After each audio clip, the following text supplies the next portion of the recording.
I'd like to welcome you all to Dr. Tom Mitchell's keynote address for the second Jefferson Forum for Interdisciplinary Dialogue.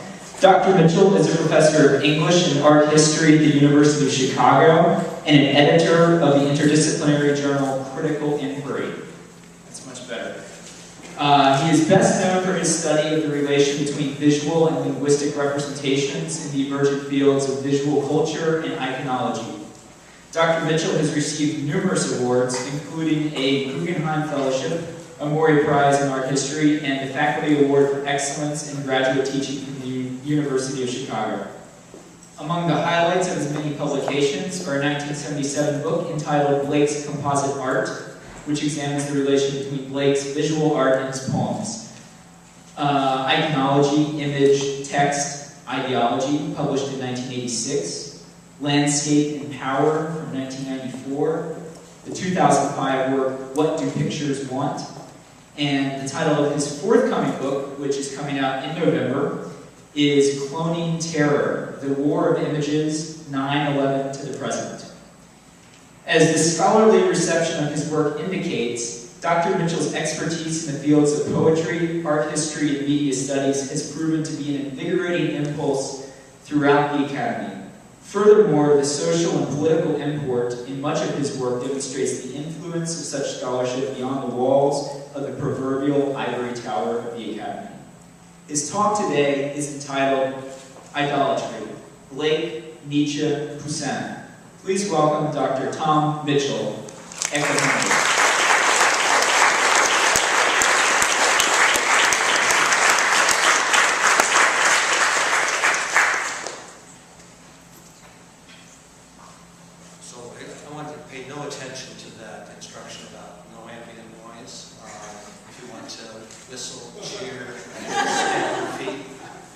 Please feel free. So I want to thank the University of Virginia and the Jefferson Fellowship Program for inviting me, and particularly for doing me the honor of this wonderful symposium, which I'm sorry, because of a late plane this morning, I actually did get up at 5 a.m. to try to be here on time, but the plane sat at the airport for several hours. So it's very gratifying to see a conference on this subject. Needless to say, it's one I've thought about for quite a long time. Icons, iconoclasm, and of course the thing that underlies, I think, all acts of iconoclasm, namely the phenomenon known as idolatry, which is going to be my main subject, and iconoclasm being the moment when idolatry explodes into violence, violence which may be merely symbolic or all too often can become extremely real. This is a kind of sprawling project. As I said, I've been working on this thing for many years, starting really with the book Iconology when was it? I've forgotten. So I hope you'll bear with me. It's a little bit long, but it has a lot of parts to it. We're going to work our way through some general considerations of idolatry and iconoclasm in contemporary culture right now, to a consideration of the basic theology and moral issues involved in idolatry and iconoclasm. And then these three figures, who I think produce a way of reframing the whole subject. And I'm going to try to use Nietzsche and Blake to reframe Poussin, and particularly Poussin's great paintings on the subject of idolatry. As you know, Poussin painted the famous Golden Calf, which was vandalized in the National Gallery in London, and he also had a number of paintings about idolatry and the moment of punishment for idolatry, most important being the Plague of Ashdod, which is now in the Louvre. So that's the aim of the paper, is to try to reframe the subject of idolatry or iconoclasm, allow us to take a different kind of take on it. So first, let me just say something about the contemporaneity of our subject. This is, of course, a kind of revival of the most ancient idol, the golden calf, but it is is done by a contemporary artist, Damien Hirst. And in some ways it's a tongue-in-cheek production, a vast joke. Many of Hirst's works are. Especially in its literalness, since it's taken as a cast from an actual living calf. And is made, I take it, of solid gold. And if you ask yourself, well, what pagan religion does this idol correspond to? My candidate would be market fundamentalism. Because what Hirst did with this was to completely circumvent the usual way of the usual economic system for vetting works of art, namely the dealer, critic, collector, art historian, museum system. Hirst went right to market with it. He took it to Sotheby's, it was auctioned off for untold millions of pounds, and made a huge scandal because, of course, it is an idol of market fundamentalism.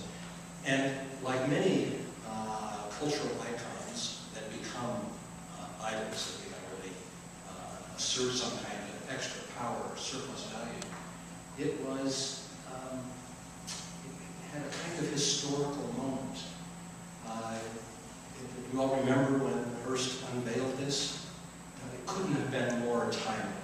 It was September 2008, the moment of the global financial crisis, when the world's markets went really belly up and became very close to having a bank meltdown and a credit crisis. Perfectly timed. Hirst sold it just before the crash, when there was still liquidity, and in a way, I think it's as much the timing as the work itself that suggests the real subject of this, the religious subject, is what we at University of Chicago call, in our economics department, market fundamentals. So that's my first kind of symptom of contemporaneity, that just runaway materialism, the religion of money and materialism, focused in the figure of the idol, is one of the great symptoms of our time. The second one, of course, is even more obvious when you think about it, and that's the phenomenon of holy war. If you had told me in the 1960s or the 1950s, when the great threat to the world, to the Western world, was seen as godless communism, atheism, you remember that, that those were the enemies of choice basically throughout the Cold War. Who would have predicted that in the 21st century, after the end of the Cold War, we would be suddenly plunged into a global holy war? And I say that in the most technical sense. That is, there is a jihad on one side, and for a lot of Christian fundamentalists, a jihad on the other side. In Islam, and I could go on and on at considerable length about the current fabricated controversy over the so-called mosque at Ground Zero, a completely phantasmatic controversy, one which nevertheless constructs the clash of two icons, the holy site of 9/11, which had been turned into an idol by the American people, by their mass passion, for some kind of retribution for that terrible act. And on the other hand, the badly named community center, which then becomes a mosque, which is, if you trace the image on the internet, you'll see that this supposed mosque is treated as a direct insult and affront to the memory of 9/11 and to the hallowed ground. So, and a lot of this was launched even before 9/11. This is one of the Bamiyan Buddhas in Afghanistan, which the Taliban decided to destroy on the grounds that, of course, it was an idol. It's why idolatry and iconoclasm I think of as evil twins. And that is, both of them are evil.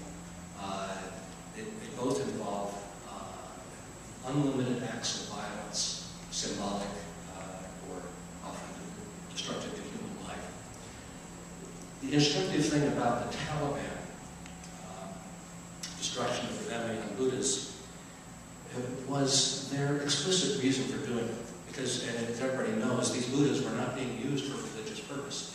They are not active religious sites. So why did the Taliban feel it necessary to destroy them?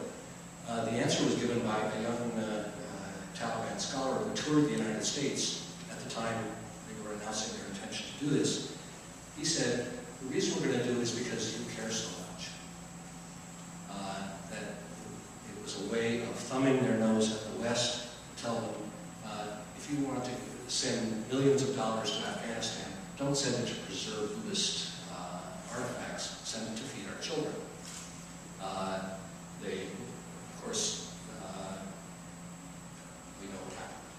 They did destroy the idols, but from their point of view as idols. And another interesting thing about this moment was something I think is generally true of acts of iconoclasm. That is that they are rarely private. They may be secret, disfigurement or destruction under the cover of darkness.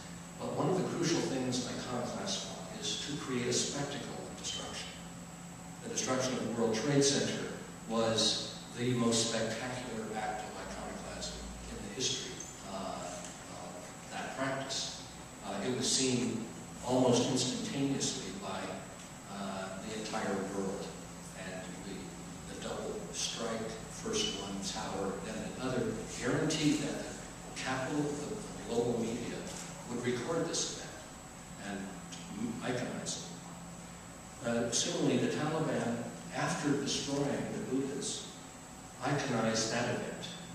Iconoclasm, in other words, is not just destruction of images, it's also the production of an image of destruction, production of a spectacle of violence. So the Taliban figure here is proudly displaying calendar art, the destruction of the Buddhas, as a sign of something they feel it was a holy act. Of course, one thing that happens in acts of iconoclasm is there is a tit for tat. In the old silent comedies, this usually took the form of people destroying each other's cars or houses. But when it reaches the level